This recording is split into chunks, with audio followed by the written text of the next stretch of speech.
Olá, tudo bem? Me chamo Luciano Figueiredo, sou coordenador aqui, um dos coordenadores da nossa pós-graduação em Direito Médico, ao lado do meu amigo, do meu irmão, Alessandro Timbó, e sou também um dos professores, obviamente, do nosso curso, e hoje estou aqui para compartilhar contigo uma aula muito bacana, um tema fundamental para aqueles que querem se especializar e se dedicar à área do direito médico. Hoje nós vamos conversar sobre responsabilidade civil. Olha lá, sem sombra de dúvidas, dentro dos temas aí da seara do direito civil, na interface com esse direito médico, trata-se de um tema fundamental para que você tenha sucesso na sua atuação na área médica. E a aula de hoje, como o nome mesmo já indica, ela se dedica a uma introdução. Nós vamos hoje introduzir essa responsabilidade civil. Você terá aulas bem aprofundadas acerca da responsabilidade civil, aulas específicas sobre temas igualmente específicos, tanto da teoria geral da responsabilidade civil, como também temas específicos da área médica, tá? O nosso objetivo hoje, na verdade, é fazer essa introdução mais global. O nosso objetivo hoje é fazer essa introdução mais geral. Daí por quê? Há temas que hoje nós vamos introduzir, vamos dar o trailer sobre eles e você vai ter depois um filme completo em aulas seguintes, tá? Mas essa aula é fundamental para que você fique contextualizado, para que possamos estar todos na mesma página em relação à temática da responsabilidade civil. Então vamos juntos? Vamos enfrentar essa viagem da responsabilidade civil? Vamos nessa! E vamos começar aí com breves notas introdutórias à responsabilidade civil. Olha só, um dos grandes baluartes da responsabilidade civil, o professor José de Aguiar Dias, ele aponta o José de Aguiar Dias que toda manifestação humana traz em si o problema da responsabilidade. Então, toda manifestação humana, toda conduta humana traz consigo a questão da responsabilidade civil, traz em si a questão da responsabilidade civil. E o fundamento para essa afirmação do José Aguiar Dias, ele é clarividente. Ele é perceptível na percepção, no fato de que condutas humanas, elas são hábeis a gerar danos. Claro, condutas humanas são hábeis a gerar danos. E se as condutas humanas são hábeis a gerar danos, não há dúvida que ao gerar dano, essa conduta humana, sim, é hábil a gerar a incidência da responsabilidade civil. Ela é hábil a gerar o regramento acerca dessa responsabilidade civil. Porque danos haverão de ser reparados, danos haverão de ser indenizados. Mas perceba o seguinte, quando eu falo genericamente em responsabilidade, eu trago um grande gênero que se subdivide em uma responsabilidade moral e uma responsabilidade jurídica. A jurídica, de seu turno, se subdivide em responsabilidade jurídica penal e responsabilidade jurídica civil. E é muito importante que tenhamos esclarecidos esses conceitos, tá? Afinal, são conceitos fundamentais para o desenvolvimento da sua atividade, porque na área médica, por exemplo, não raro, a mesma conduta ocasionará, inclusive, responsabilidade na seara penal e responsabilidade na seara civil. E temos que diferenciar aquilo que é uma responsabilidade moral daquilo que é uma responsabilidade jurídica, tá? Então vou começar abordando com os senhores a responsabilidade moral. O que é que eu devo compreender por responsabilidade moral? O que é a responsabilidade moral? A responsabilidade moral é aquela que está fora do campo do direito. Ela está fora do campo do direito e, por estar fora do campo do direito, ela não gera sanção. Então, a responsabilidade fora do campo do direito e ela não gerará, ela não ocasionará sanção, penalidade. O máximo que você tem na responsabilidade moral é um senso de autopunição. Então, por exemplo, se eu sou um católico fervoroso e eu deixo de recolher um dízimo, por exemplo, isso vai gerar em mim apenas, então, somente uma responsabilidade moral. Eu não vou tomar uma ação de cobrança sobre esse tema, eu não vou ser preso, obviamente, sobre esse tema. O máximo que eu terei ali, caso eu seja um católico fervoroso, é um sentimento de autoflagelamento, um sentimento de alta culpabilidade. Eu estou no campo apenas da responsabilidade moral. Mas além de moral, a minha responsabilidade, ela pode ser jurídica. Além de moral, a minha responsabilidade ela pode ser jurídica. E a responsabilidade jurídica é aquela na qual eu tenho punição, é aquela na qual eu tenho sanção. Então, quando eu falo de responsabilidade jurídica, eu estou a tratar de uma responsabilidade na qual eu tenho punição. Eu estou a tratar de uma responsabilidade na qual eu tenho sanção. Eu tenho intervenção do ordenamento jurídico. É por isso que a responsabilidade jurídica, ela traz consigo a ideia de coerção. Claro, nós cumprimos regras, muitas das vezes, por medo da penalidade, por medo da sanção. Mas veja, essa responsabilidade jurídica que traz consigo a ideia de sanção, ela se subdivide em uma responsabilidade jurídica penal e uma responsabilidade jurídica civil. São aí os dois mundos da responsabilidade. Uma responsabilidade jurídica penal e uma responsabilidade jurídica civil. E aqui vem a grande dúvida, como diferenciar esses dois mundos, né? Como eu vou diferenciar a responsabilidade jurídica penal da responsabilidade jurídica civil? A Maria Helena Diniz, grande autora do direito civil, a Maria Helena, ela é clarividente, cristalina, ao apontar que essa diferenciação entre a responsabilidade jurídica penal e a responsabilidade jurídica civil não está na conduta humana. Diz a Maria Helena, não há como você diferenciar responsabilidade jurídica penal da responsabilidade jurídica civil na conduta humana. Nos recorda a Maria Helena Diniz, a conduta humana às vezes é rigorosamente a mesma. Ela é uma só. E essa conduta humana, ela é hábil a gerar tanto responsabilidade no campo penal, como responsabilidade no campo civil. Então não é a conduta humana. Vou dar exemplos. O primeiro exemplo, um atropelamento. A conduta é única, atropelamento, mas ela pode nos ocasionar tanto responsabilidade penal, como uma lesão corporal, uma tentativa de homicídio, como responsabilidade civil, na busca da reparação do dano. Eu vou lhe dar um segundo exemplo sobre esse tema. Imagine lá o doutor Bumbum, que não era médico e fazia aquelas intervenções na própria residência, sem nenhum tipo de amparo, sem nenhum tipo de conhecimento da técnica, exercício legal da profissão, etc. A conduta do doutor Bumbum gera tanto responsabilidade criminal, penal, como civil. Os lesados podem buscar essa reparação civil. Então percebam você que não é na conduta, perceba você, veja você, que não é na conduta que teremos a diferenciação entre a responsabilidade jurídica penal e a responsabilidade jurídica civil.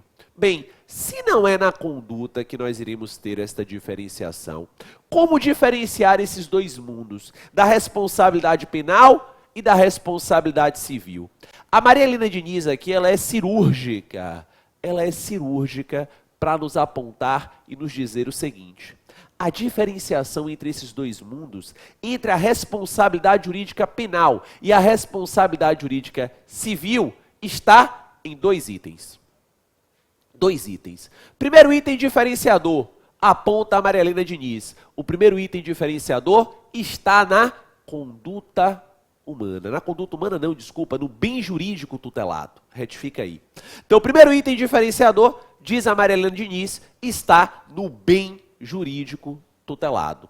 Perceba, o direito penal, a responsabilidade jurídica penal, ela se dedica à proteção, ela se dedica à tutela de bens jurídicos mais relevantes.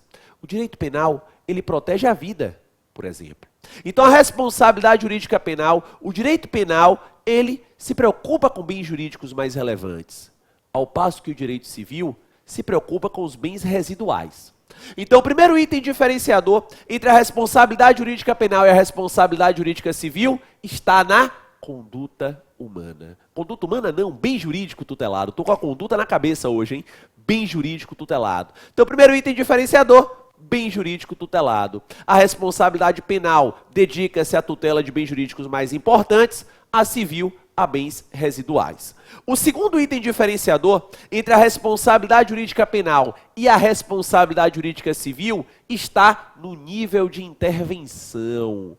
Nível de intervenção. Perceba como o direito penal dedica-se à proteção, à tutela dos bens jurídicos mais relevantes, acaba que o direito penal ele tem um nível de intervenção mais forte, um nível de intervenção mais severa. O direito penal pode retirar de você algo muito caro, algo muito importante, que é a sua liberdade. O direito penal, ele pode impor a você uma pena de reclusão. Então, diferenciamos a responsabilidade jurídica penal da responsabilidade jurídica civil com base no bem jurídico protegido, bem jurídico tutelado e no nível de intervenção. Não é a conduta humana o item diferenciador, porque a conduta humana muitas vezes é uma só e gera ambas as responsabilidades.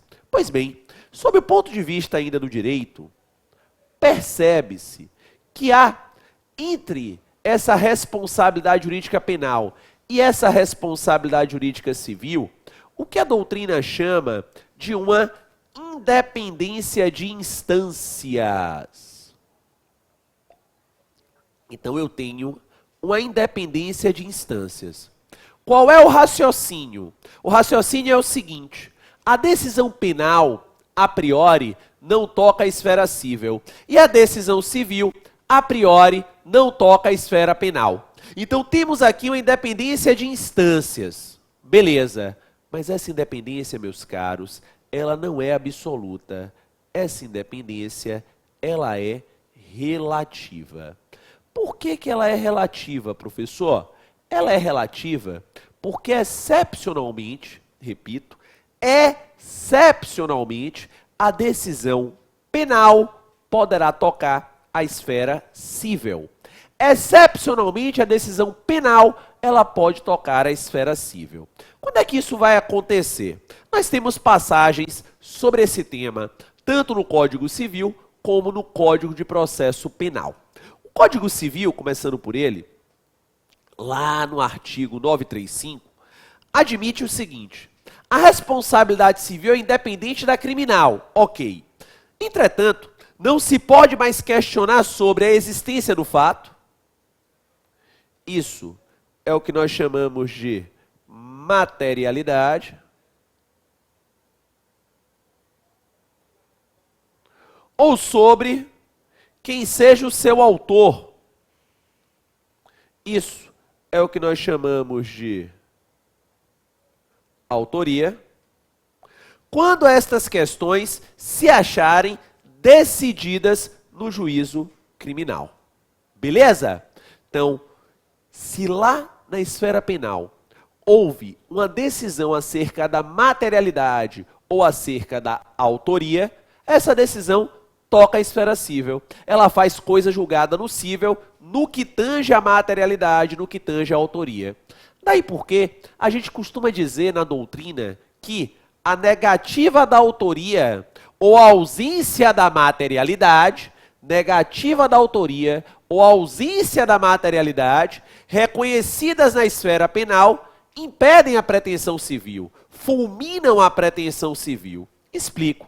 Se o processo penal comprovar, por exemplo, que o doutor Bumbum não operou ninguém, seria uma ausência da materialidade, ou ainda que aquelas cirurgias não foram realizadas pelo doutor Bumbum, a negativa da autoria, que cirurgias existiram, mas não foi o doutor Bumbum que realizou, beleza?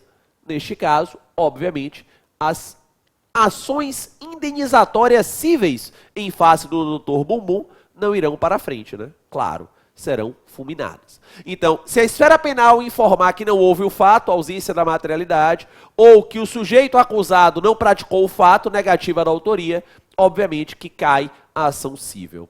Além disso, o nosso Código de Processo Penal, artigo 65, nos recorda que faz coisa julgada no cível a sentença penal que reconhecer ter sido ato praticado em estado de necessidade, legítima defesa, estrito cumprimento do dever legal e exercício regular do direito. Está lá no artigo 65 do Código de Processo Penal. Artigo 65 do nosso queridíssimo CPP. Tá? O que esse artigo diz então? Que se a decisão penal reconhecer excludente, esse reconhecimento de excludente fará coisa julgada no cível. Leia-se, não é possível o juízo cível afastar uma excludente que foi reconhecida pelo juízo penal. Aqui, porém, você há de tomar cuidado, porque nem toda excludente penal é uma excludente cível. Nem toda excludente penal é uma excludente cível. Vou lhe dar um exemplo. O direito penal, por exemplo, reconhece dentre as excludentes a chamada legítima defesa putativa. Legítima defesa putativa. A legítima defesa putativa, também denominada de legítima defesa imaginária,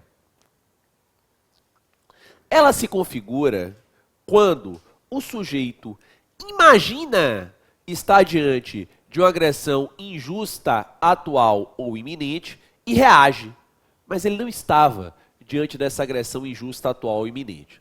Clássico exemplo, imagina que eu estou no bar, sentado, entra no bar o meu desafeto, tá? O marido, por exemplo, da minha amante, e ele vem andando em minha direção e ele coloca a mão no bolso. Eu penso, esse sujeito vai sacar uma arma. E aí, mais rápido do que ele, eu dou uma cadeirada nele. E aí, quando eu olho no bolso dele, na verdade, ele tinha sacado um cartão. Então, você está diante de uma legítima defesa putativa. Eu imaginava estar diante de uma agressão injusta, atual ou iminente e reagir.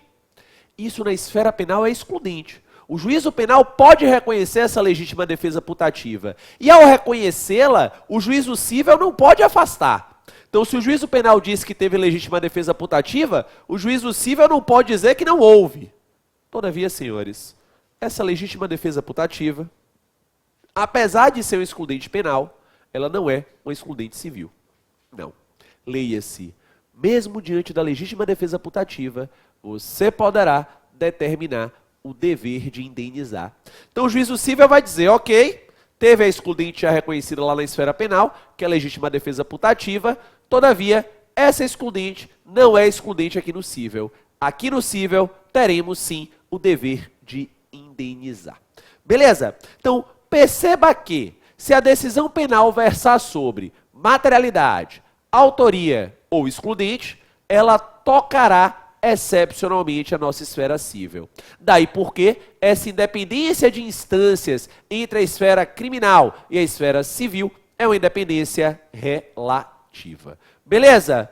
Mas, meus amigos, indo além, o nosso Código Civil, então, preocupado, o nosso legislador civilista, então, preocupado com a possibilidade dessa decisão penal tocar a esfera cível, traz uma importante regra lá no artigo 200 do Código Civil. O artigo 200 do Código Civil, que está aí na sua tela, ele aponta que quando a ação se originar de fato que deva ser apurado no juízo criminal, não correrá a prescrição antes da respectiva sentença definitiva. Veja, o Código Civil nos traz uma hipótese de impedimento do prazo prescricional da nossa pretensão civil. Então temos lá uma hipótese de impedimento desse prazo da pretensão civil. Por que isso? Porque tem receio o legislador civilista de que o processo cível ande mais rápido do que o processo penal e que haja uma decisão, por exemplo, favorável no processo cível à indenização, e depois se descubra na esfera penal uma negativa da autoria, uma ausência da materialidade, um eventual excludente que também contamine a esfera cível, e isso acabe gerando decisões conflitantes.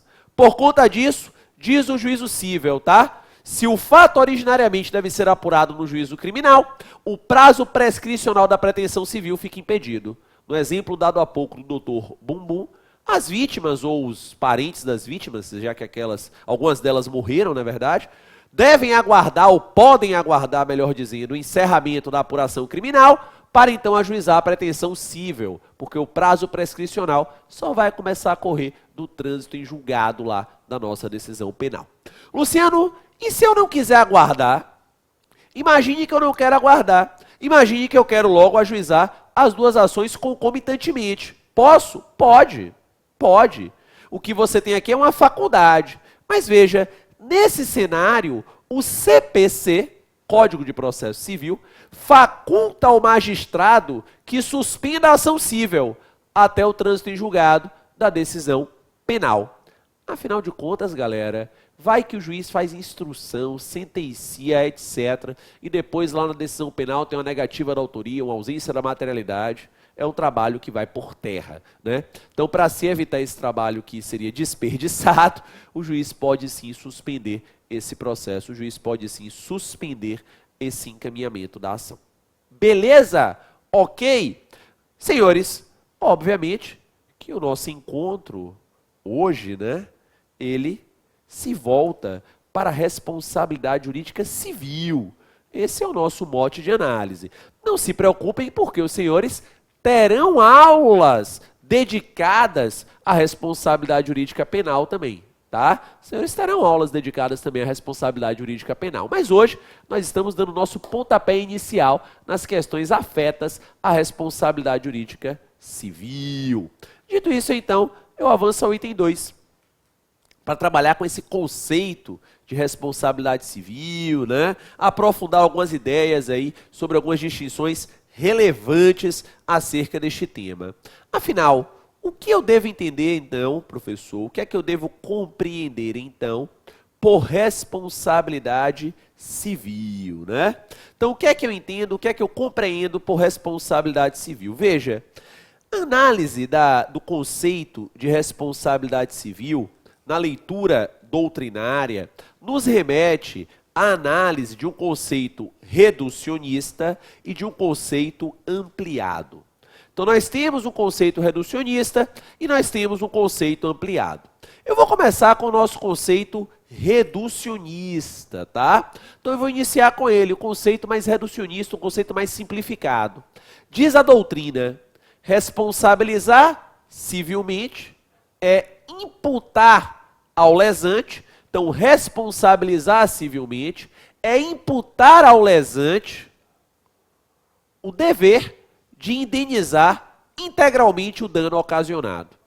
Então, responsabilizar civilmente é imputar ao lesante o dever de indenizar, de reparar integralmente o dano ocasionado. Ora, se eu gerei um dano, eu devo ter o dever de indenizar integralmente, eu devo ter o dever de reparar integralmente esse dano que eu ocasionei, esse dano que eu realizei.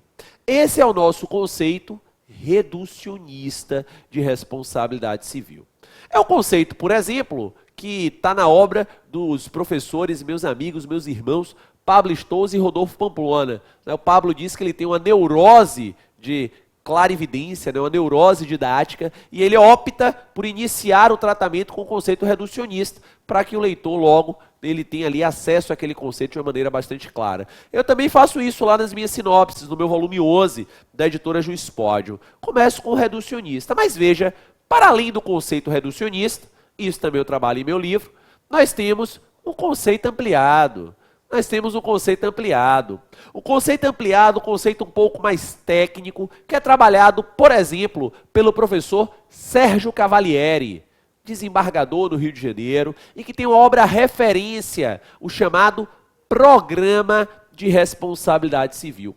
E o Sérgio Cavalieri, ao trabalhar com seu Programa de Responsabilidade Civil, ele conceitua a responsabilidade com base em dois pilares, débito e responsabilidade. E sobre isso, eu e você temos um encontro marcado já já no nosso segundo bloco. Segura aí, é um segundinho. Até daqui a pouco.